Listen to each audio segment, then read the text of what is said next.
छात्रों, आज हम शमशेर बहादुर सिंह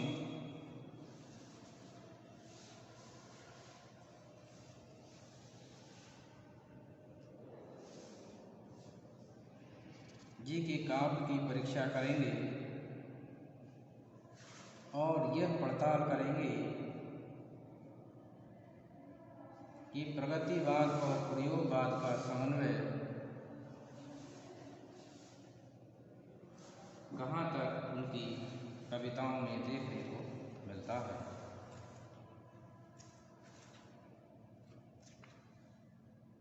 क्योंकि शमशेर बहादुर सिंह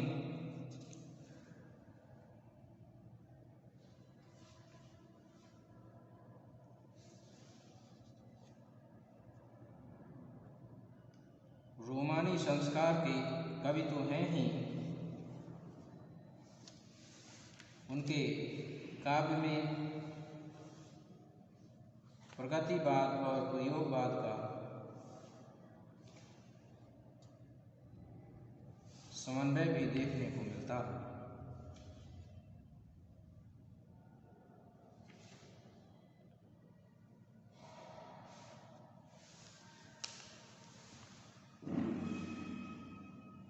शमशेर बहादुर सिंह की कविता प्रगति और प्रयोग दोनों दिशाओं में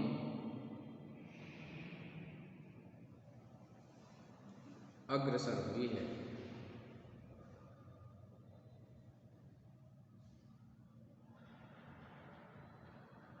आपकी कविताओं में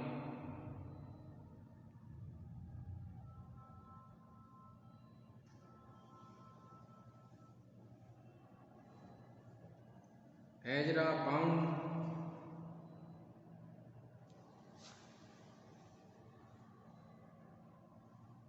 के लक्षण भी प्रतीत होते हैं।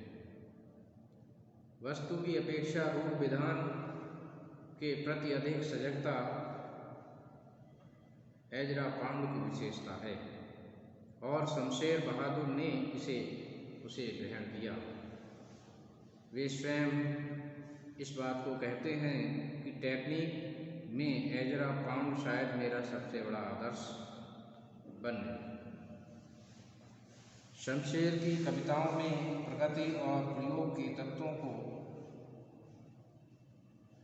हम निम्नलिखित बिंदुओं के आधार पर समझ सकते हैं। सबसे पहला बिंदु है प्रगतिवाद के निकट। यदि ध्यानपूर्वक उनकी कविताओं को देखा जाए तो हम पाते हैं आपके काव्य में प्रगतिवादी चेतना की अनेक विशेषताएं मौजूद हैं। प्रगतिवादी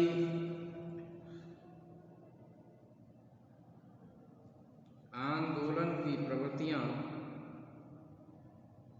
और एक सच्चे जनवादी कवि की भांति कविता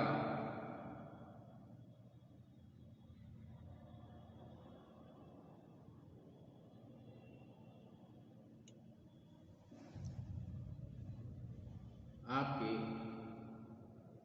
काव्य में देखने को मिलती है, जिसमें जीवन शक्ति में आस्था एवं जनता की पक्षधरता को विशेष रूप से देखा जा सकता है। टूटेंगे अरिदल के पहाड़, जब जनबल का सागर दहाड़ कर उठेगा, करता विचूर्ण फासिस्ट हाई जनता के बल का महाबाण, शक्ति स्फालिंग जो मध्य युगों का परित्राण कर छूटेगा, बन नवयुग को जनता प्रमाण।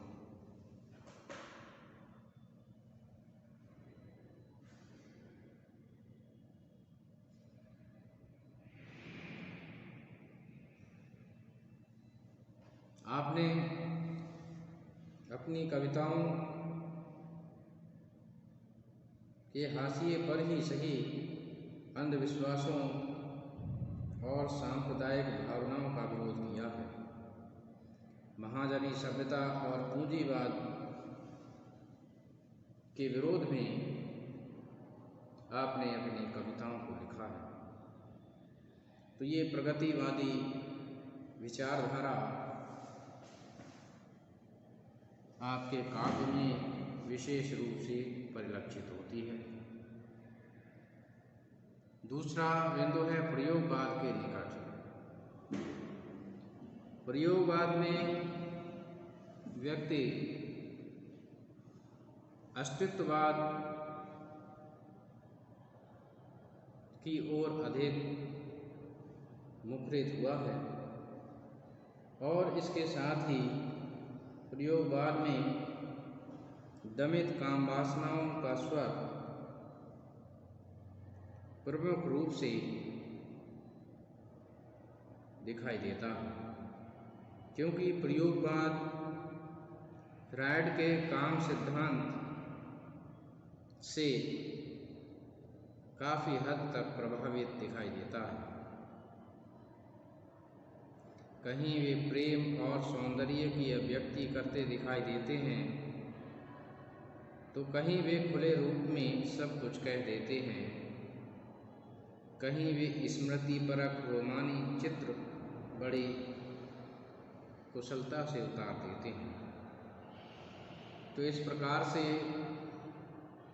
उनके काव्य में फ्रायड के मनोविश्लेषणवाद, जो कि यौन कंठाओं पर आधारित है, को देखा जा सकता है।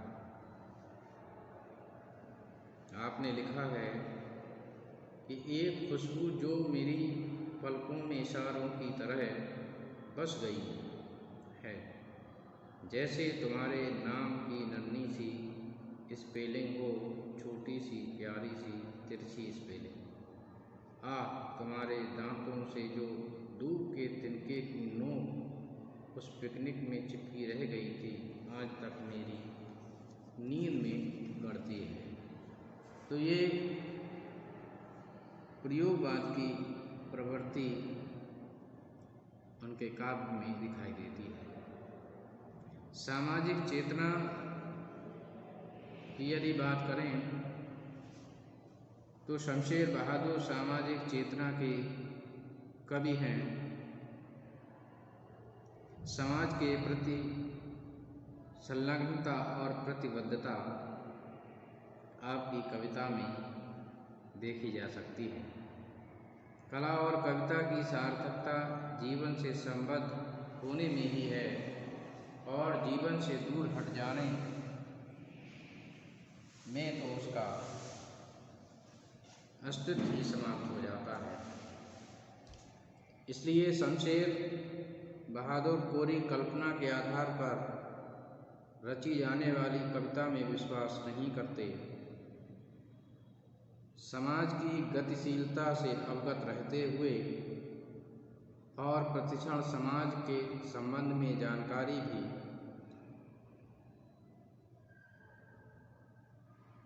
रखते हैं। उनकी कविता समाज से सीधा संबंध रखती है। इसी से उनकी कविता में कहीं स्वस्थ सामाजिक चेतना का स्वर गूंजता है, कहीं क्रांति की भावना मचलती है, तो कहीं मानवतावादी आकांक्षा फूट पड़ती है। आपने लिखा है कि नया एक संघर्ष नई दुनिया का, नए मूल्यों का, नए मानव का। एशिया का नया मानव उठ रहा है, एक नया युग आ रहा है। तो इस प्रकार से वे सामाजिकता से सीधे सीधे अपनी कविताओं के माध्यम से जुड़े हुए दिखाई देते हैं। उनकी ये सामाजिक चेतना का ही प्रतिफलन उनकी कविताओं में देखने को मिलता है।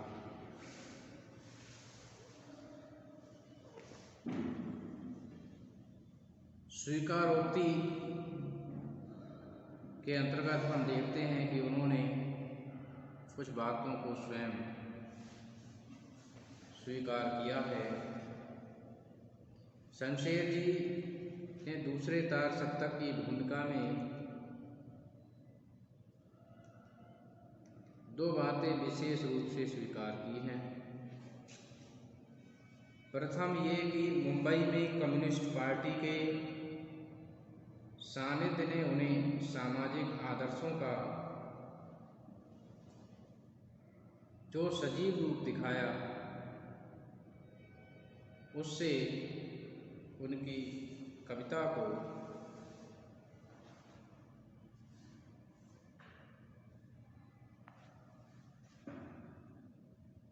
काफ़ी लाभ मिला और उनकी कविता में परिवर्तन आया। द्वितीय बात ये कि उन्होंने अनेक कवियों से प्रभाव ग्रहण किया। पंत से कविता की भाषा, शिवदान सिंह चौहान से प्रगतिशीलता तथा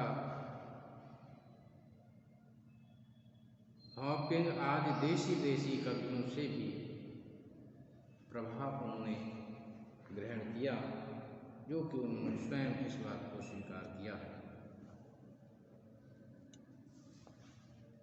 अब हम उनकी अस्पष्टता या दुरूहता के विषय में यदि हम बात करें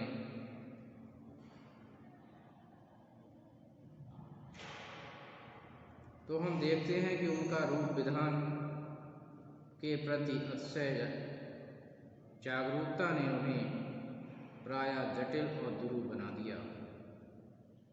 अति सूक्ष्म प्रतीक विधान और खंडित बिंब योजना के कारण पूरी कविता अपने अभिप्रेत प्रभाव के साथ पाठक के हृदय पर स्पष्टता उभर नहीं पाती। तो इतनी सारी विशेषताएं होने के बाद एक आध कमी यदि पाई जाती है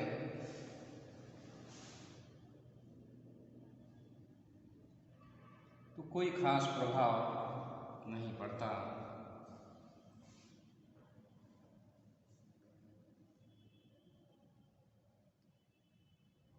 उनकी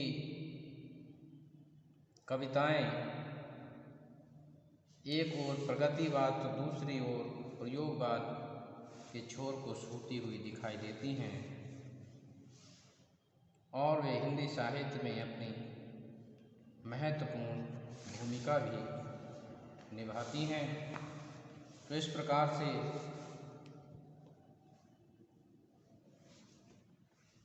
हम कह सकते हैं कि शमशेर बहादुर की कविताओं में प्रगति और प्रयोगवाद का समन्वय देखने को मिलता है। धन्यवाद।